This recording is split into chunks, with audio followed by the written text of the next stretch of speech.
Hey everybody, welcome once again to Novice to Legendary. If you don't know what this is a video journal of me describing my journey of from becoming a novice role player to a legendary one. Even though I still have yet to decide, even though we still have yet to determine what exactly constitutes a legendary role player.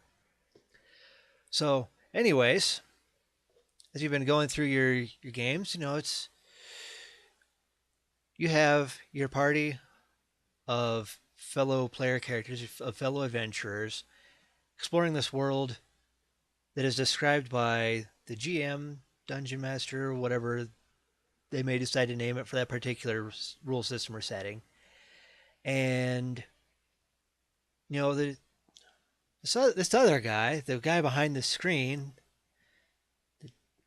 the GM, the DM, whatever you'd like to call him, I'll just stick with GM. Um, he's controlling all these different monsters and enemies that you face, and he's throwing all these tricks and traps and moral quandaries and such like in your way to supposedly stymie your character's progress. Now, it could be very tempting then to think, well, this guy is just throwing all this stuff at me, bring me to the brink of death, or maybe even killing my character. He must be the enemy. Let's think about that for a second. No, your your GM, your game master is not your enemy. He's not even your opponent. I know it can sometimes feel that way when he leaves your party of low-level adventurers stranded in the middle of this uh, necromantic wasteland that is sealed off from the rest of the world, and the cult that you've been facing off against and trying to investigate and everything is summoning a big bad thing. It can be tempting to think he's the enemy then, but no, he's not. He's there to you're all there to work together to create a fun and entertaining story. If you want a little note about what your real enemy is, it's these guys. I swear, you will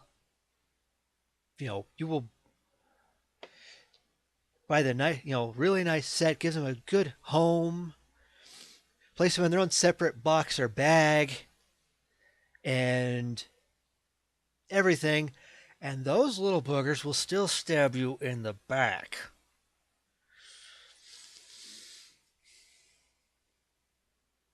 We'll be talking about that later.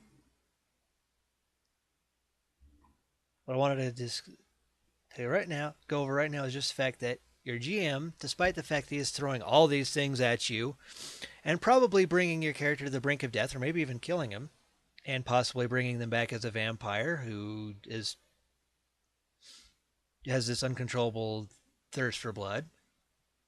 I, cheers him, and I don't speak from experience in that regard, but he's not the enemy. It can be really hard sometimes when he throws these difficult situations at you, but you need to trust him. And as a little note here, GMs, regardless of what your experience level, trust your players. It's a two-way street. Again, you guys are working together. So how can you work together with your GM to make the best game, the best story possible? Well, first off, hopefully you are actually talking with your GM frequently through whatever means is easiest for you about your character's backstory, what your character wants, and is that, what they're after. Getting feedback from the GM about how your backstory can fit better into the world, and maybe even talk with your GM about how your character could better fit within the party. Especially if you're new, maybe you've done well enough in finding ways to to fit in and contribute, or maybe you're having a little trouble. It's okay to ask the GM, and heck, ask the other players. So you're getting a lot of extra little tips here for in one video. Value. Anyways, so discuss those things with your GM, and even if it seems like stuff's being steered off, I mean, it's okay to maybe remind them every now and then. Game master is just as human as the rest of us, even if we do happen to sit at a table or across Skype and pretend to be elves and dwarves and who knows what else. Tiefling pride, man. Um, but sometimes they may forget. So, you can just give them a friendly reminder about, what you guys have discussed about your character. Heck, you may forget. Ask your GM about that. I mean, I've constantly forgot stuff that I've discussed with our DM. I say DM because we are playing Dungeons and Dragons. That's the main campaign I'm involved in right now. I'll bring stuff up in our discussions between games. We usually just talk over Discord. And he's like, "Well, hey, you do remember you said such and such, you do remember you said that your character just perceived his adoptive father to have been a very kind and loving and generous man. So seeing him, snap, this is the snapping motion, seeing him snap and become this raving sadistic lunatic who worships basically the devil of the campaign world, the campaign setting. When we were discussing some things about why I would have left, why my character would have left, I forgot all about that. He's like, well, I remember that. Oh, yeah. So, yeah, sometimes he may forget, sometimes you may forget. Hopefully, you're able to make up for each other's forgetfulness. So, besides that, as I said, trust your GM. Sometimes may veer off, and he actually didn't forget. He's keeping it in mind, but he's thinking, let's see what happens if we go in this direction.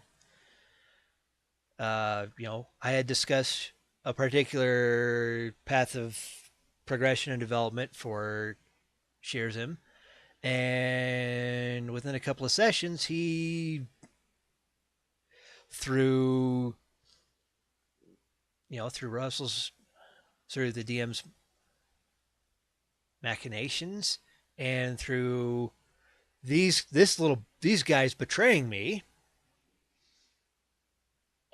Grr.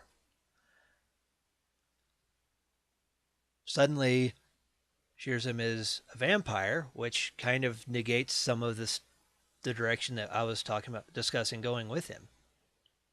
And of course, eventually I kind of changed which direction and everything. Well, it happens. You start thinking of the different options. You go, ooh, shiny.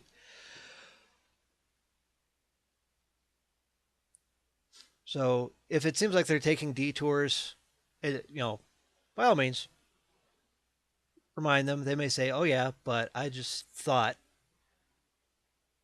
we go this way a little bit," and work with them on how to get past it and whatnot. In fact, when Shirzan became a vampire, and I was asking Russell, so hey, does this mean I just suddenly become evil right now? Am I still going to be playing Shirzim? I just needed some clarity. And he was telling me, oh no, Shirzim is still Shirzim. He's just has to sustain himself on blood instead of other sources of food and drink. Eventually, you may feel these pulls in this, towards evil and whatnot, and it has happened. But and here's the great thing: he's like, if you do not feel comfortable playing a vampire, that's fine. We can find something else to do. Maybe he'll have me. Who knows? I might have wound up playing a different character or whatever. But I decided, let's just roll with this. See where it takes the character. and it's added a bit of some extra entertaining direction and whatnot. It sure helped to have a kind of ready baked relationship with a character that had joined the party, and it was also really awkward. But that's kind of what everyone was going for there. So, point of this video, you know, trust your GM. They're human. They make mistakes, just like the rest of us. But at the end of the day, they are trying to do the majority of them are doing the best that they can to make each game a fun and engaging experience at the table. So, don't fight with them. Don't treat them like they're your enemy or your opponent. I mean, this is one of those games where you can form some incredible friendships, or you could just totally screw your social circle up, depending on how you act and how everybody else acts. So, since you only have control over what you can do, do the best you can to be cooperative and trusting of those in your gaming group, especially the GM. So, till next time, like button, click it, subscribe button, click it, and comment section, fill the thing out. What other ways can you work with your GM? Experienced players, share those with the rest of the class. GMs, share things from your perspective too, and heck, share let's see some funny stories of